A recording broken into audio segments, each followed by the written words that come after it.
This is the Farm Monitor. For over 50 years, your source for agribusiness news and features from around the Southeast and across the country, focusing on one of the nation's top industries, agriculture. The Farm Monitor is produced by one of the largest general farm organizations, the Georgia Farm Bureau. Now here are your hosts, Ray DeLesio and Kenny Bergamy.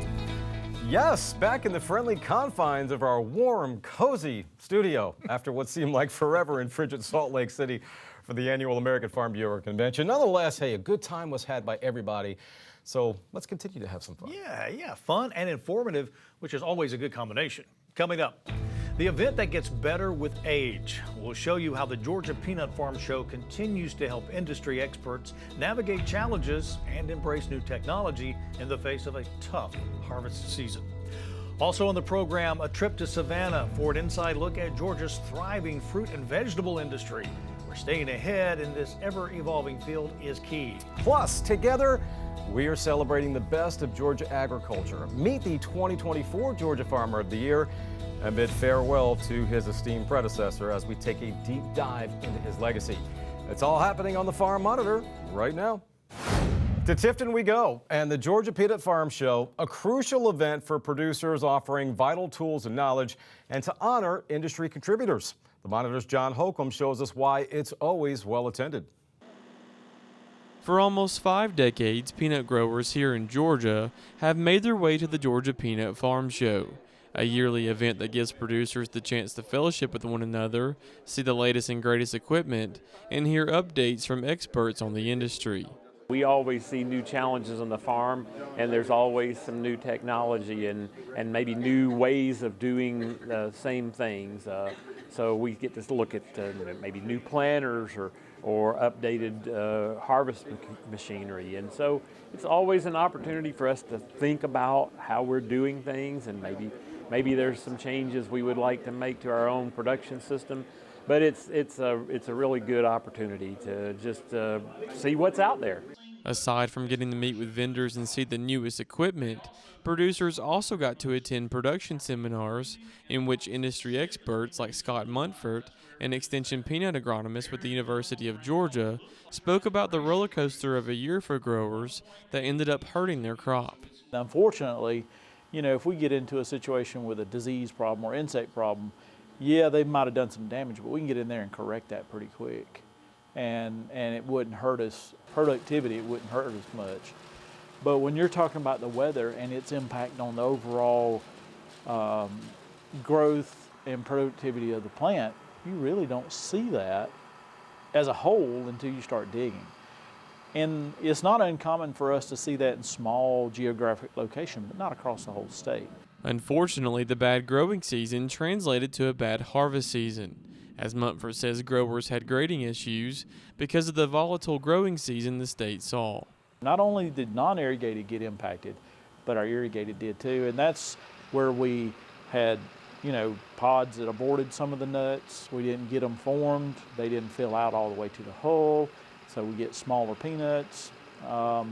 Dryland didn't produce much at all in some areas. So it just compounded on us. And then this whole grade issue was with what happened in May, then what happened in June and July. If we would have stayed hot in late August going into September and October, we could have corrected some of that because the plant could have really put on a lot of pods and matured them out, but we didn't. We cooled off, so that hit us again. However, according to Bob Kimmerite, extension plant pathologist, though the weather was anything but ideal for growers, he said disease pressure can't be left out of the equation. The yields that came off of last year were disappointing to a lot of growers. We weren't at the top of where, it wasn't a terrible year, we weren't the best. And some of the things that affected that was tomato spotted wilt virus and also white mold in my wheelhouse, those two diseases. And so a lot of that was environmentally driven. The hot, dry weather made the white mold worse, especially for farmers with non-irrigated fields. Also, tomato spotted wilt virus, based upon some of the early situations in the 2023 crop, was more severe. And so, in part, the disappointment in yield was not just the growing season, but it was a growing season in concert with things like tomato spotted wilt virus and white mold. Reporting in Tifton for the Farm Monitor, I'm John Holcomb. All right, John, thanks so much. And while we're on the subject of peanuts, it's worth noting that Joe Boddiford has once again been elected as chairman of the Georgia Peanut Commission, his third consecutive term to be exact. Boddiford saying he's excited about fostering collaboration, pledges to boost peanut industry growth and profits, and he encourages all farmers to reach out with their ideas and suggestions for the Georgia Peanut Commission. Well, from apples to zucchini, Georgia boasts a diverse range of fruits and vegetables that seem endless. With that in mind, Damon Jones highlights why the annual Southeast Fruit and Vegetable Conference in Savannah is vital for industry stakeholders. Georgia is home to the world-famous Vidalia onion, is one of the top blueberry producers, and is of course known as the Peach State. So with fruits and vegetables being such big business, keeping up to date with the constantly evolving industry is a tall task, and the main goal of the annual Southeast Fruit and Vegetable Conference in Savannah. The principles of growing fruits and vegetables have been established since time, but the regulatory policies and science and technology that is needed to run a successful and profitable fruit and vegetable industry is ever changing. So being able to come to a conference as a collaborative fresh produce industry and learn together, fight together, advance the science together, it is the only way that we are going to be able to continue to have a bright future in the Southeast. While each commodity has their own set of unique challenges, there are certain issues that are far-reaching.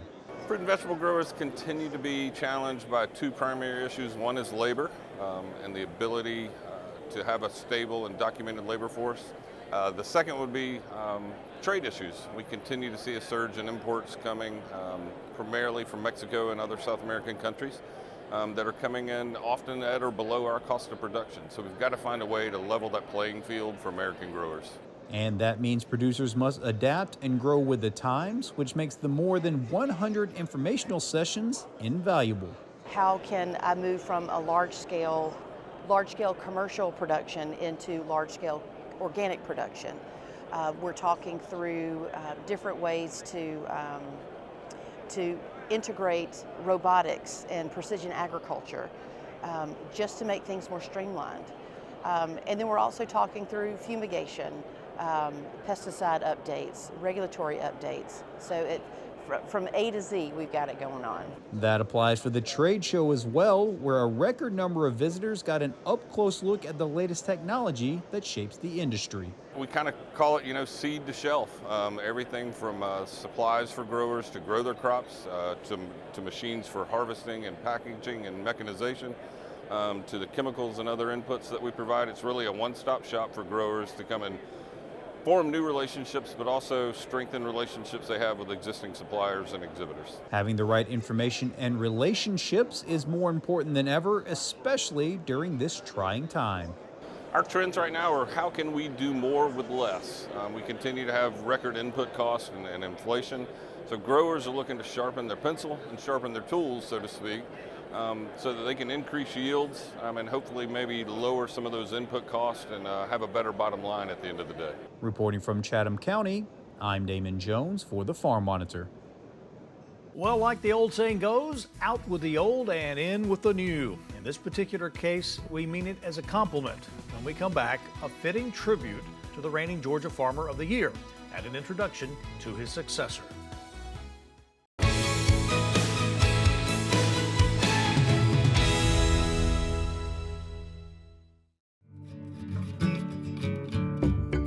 My name is Bill Brim. I own Lewis Taylor Farms.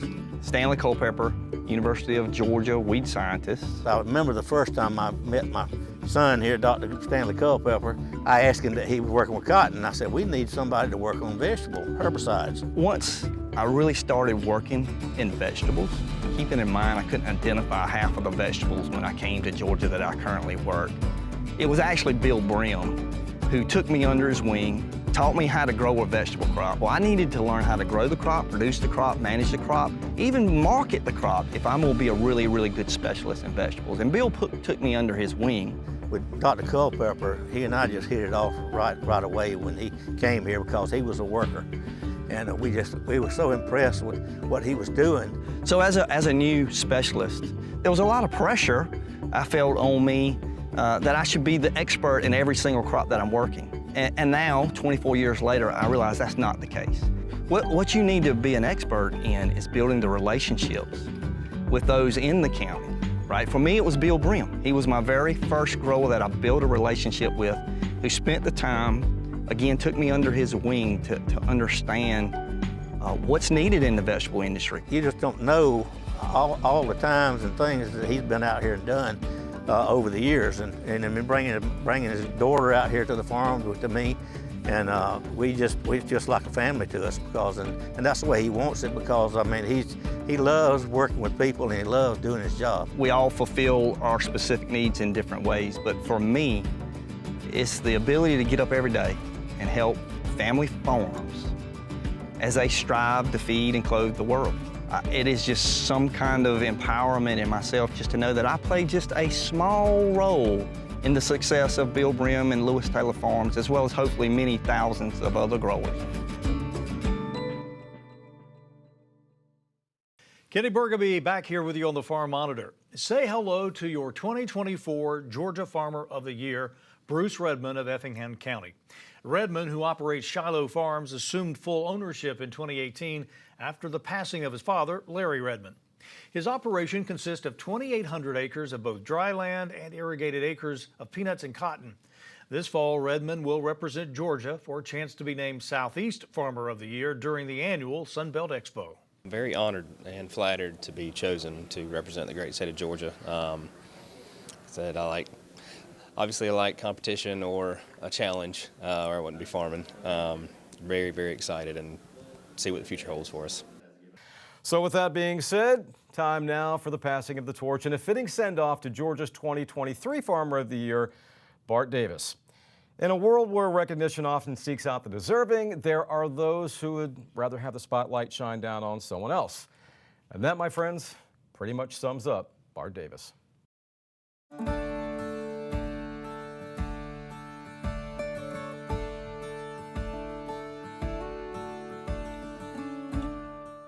Amidst the endless stretches of peanut fields, Bart Davis is hard at work tending to his family's legacy.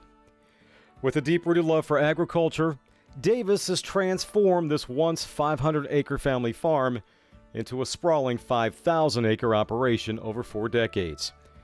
It's a combination of Davis's lifelong dedication coupled with an unwavering commitment to innovation and community. It's about a lot of other things other than actually putting a plow in the ground. I mean, a farmer that's been successful, does a really good job farming, tries to stay up with times and tries to make his operation better each and every year, being involved in your farm organizations such as, the Cotton Commission, Peanut Commission, or whatever you may be in, just to be a real big advocate for agriculture in Georgia. Now, before we go any further, it's important to note that Bart Davis is not the type of person who seeks accolades. He would rather his work do the talking. When asked about his recognition of being Georgia Farmer of the Year, Davis humbly replied, "I'm sure there are a lot of other farmers out there who deserve it more than I do." Well, I'm just the kind of guy, I like to work and do things and try to help people, but I don't like to get the recognition for doing it. But it is an honor after, I got it and that sort of sunk in. I was like, well, maybe I do more than I realize I do, I don't know.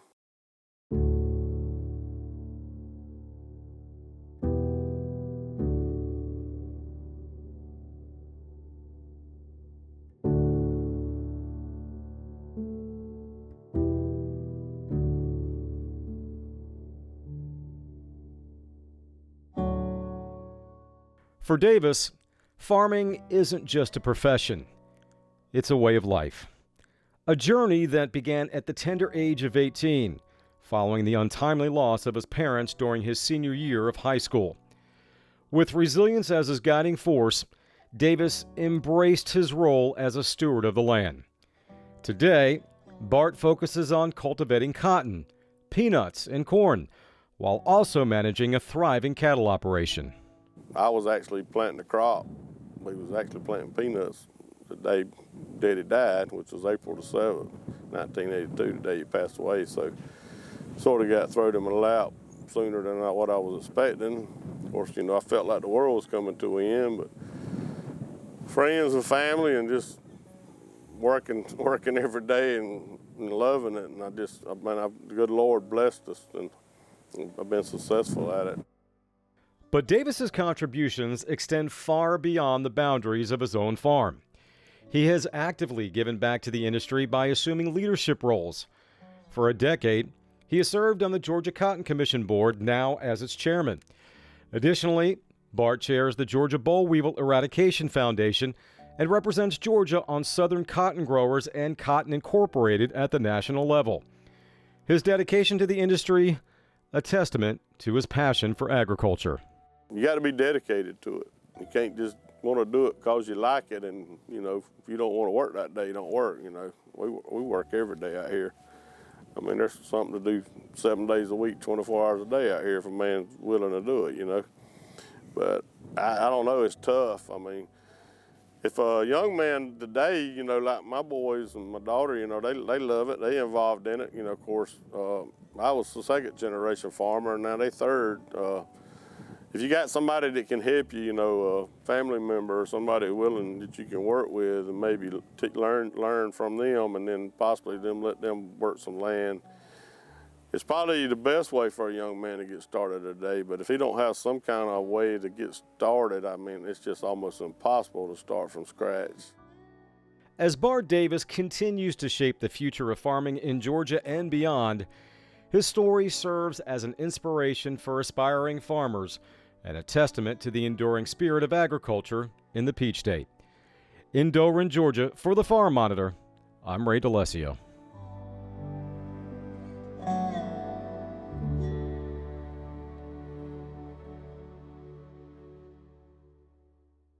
Up next, it's the race against water scarcity, the collaboration between UGA and other universities that's revolutionizing turfgrass genetics and creating drought-resistant varieties.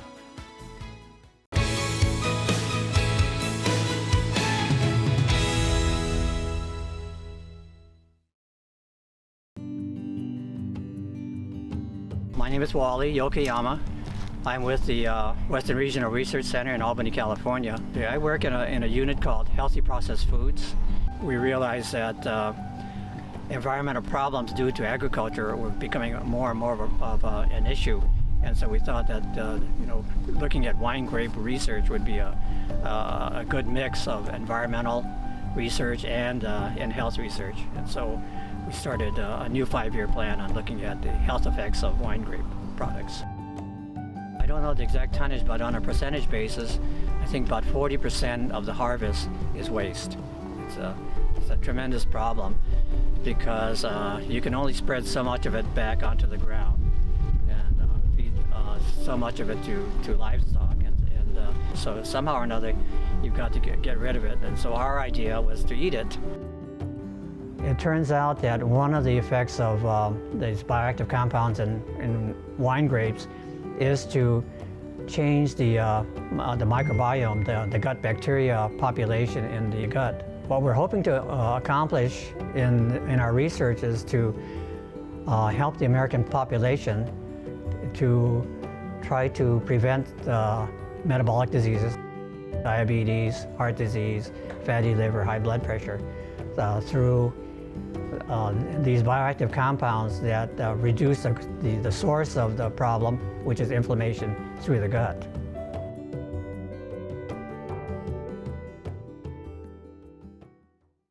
Finally this week, when it comes to fall and that particular game that takes place between the hedges, yeah, UGA might get a little nasty towards its fellow SEC schools, but this collaboration is actually a good thing. That's right, it is a good thing. Here now, a sneak peek at how the USDA and universities like Georgia are partnering to revolutionize your lawn and the future of turfgrass.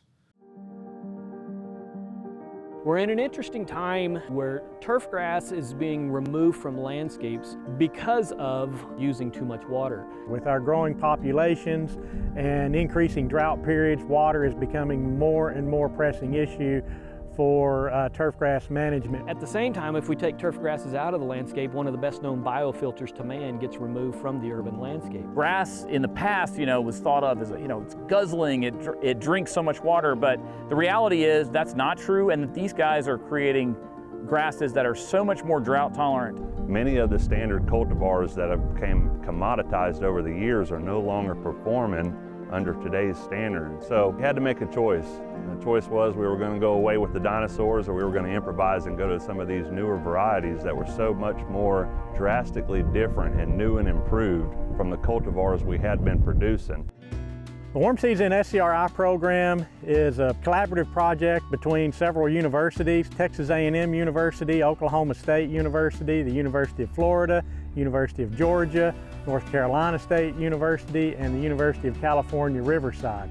This is a collaborative effort funded by the USDA Specialty Crops Research Initiative, or SCRI. Those funds have been essential for allowing us to really dig in and do a lot of really good research aimed at improving warm season turfgrass genetics, mainly focused on drought and shade and salt tolerance of these grasses that we use on golf courses or in the urban landscape, athletic fields, and in parks. Then it allows us to have good grasses in the landscape which then filter pollutants. The universities in the SCRI project have some of the brightest minds in the industry. The fact that they don't have to keep and hide their varieties almost like it's a competition thing, but they're all working together to develop just the best grasses, and they're sharing insights and they're doing test plots. Without the collaborative effort from multiple universities, how will we best understand the limits and the limitations of a cultivar? Where are the lines that a particular cultivar grows best in? Where does it perform best in the types of soil? How do they perform over time? How good are they at lifting as sod? How much water do they use or not use? What types of pests impact these things? The SCRI research has been extremely impactful for all of our programs. It's allowed us to exchange experimental material of these different turfgrass species. We plant and evaluate them. After we establish them, we then turn the irrigation off and we evaluate them for a couple of years without any irrigation inputs, or at least minimal irrigation inputs, and the focus is to develop these grasses that use less water, use water more efficiently, and are more drought resistant. The impacts are actually quite tremendous because we're developing new cultivars that are more drought resistant. This project and the collaborating institutions have released 9 improved turf grasses into the industry. 2 new grasses that have been released by the University of Florida that are a direct result of this collaborative research effort: Citra Blue St. Augustine and Citra Zoe zoysia grass. Tahoma 31 Bermuda grass from Oklahoma State, Tiff Tuff Bermuda grass from the University of Georgia, Hamstar St. Augustine grass and Cobalt St. Augustine grass from Texas A&M. There's Lobo and Sola. They're both Lobo zoysia grass, Sola St. Augustine from North Carolina State. And Brazos zoysia grass from the University of Florida. All these new cultivars on the market provide new options for growers, new options for end users. This research initiative is a great thing to get behind and support. I'm really excited about everybody who's involved on it, because they're pretty much the top in the nations getting together that are ultimately the best minds make the best choice at the end of the day. We're in the early stages of adoption of some of these new grasses, but I think some of these are really game changers. We know that they use significantly less water. We know that they use less nutrients. We know that they have fewer pest problems. And so the true measure of that will come in time as these grasses are put out into the urban landscape and on golf courses and athletic fields across the southeast United States.